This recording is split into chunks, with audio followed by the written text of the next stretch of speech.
The Valley Current. Berkeley in the 1960s. Mm-hmm. And then I went to Boston in the early 70s because I dropped out for a few years while I did computers. Right. That was a special era. And I have certain attitudes that I acquired then. Mm-hmm. It's very hard for me to outgrow them or to get beyond them.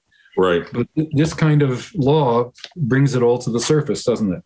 It does. And I think it's going to remain contentious for probably the next decade or more, absent some sort of unifying theme that plays out as a result of the world becoming far more intelligent with artificial intelligence. Like if you imagine an optimistic future, there are people imagining a much more optimistic future where there's so much more intelligence available with the computing that we have that people start to actually themselves become more intelligent.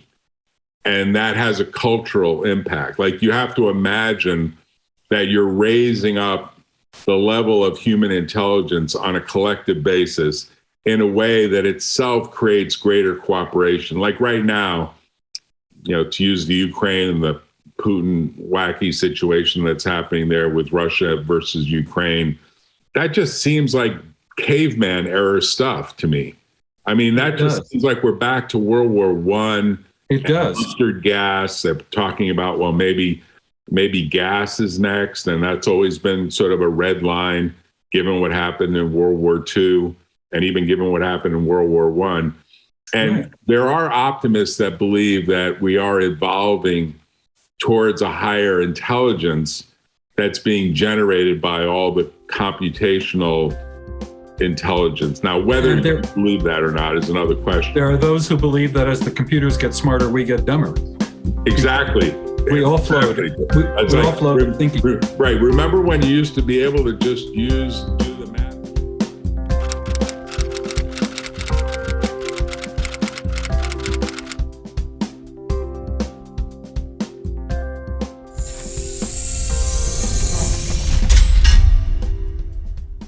Tune in next time on The Valley Current.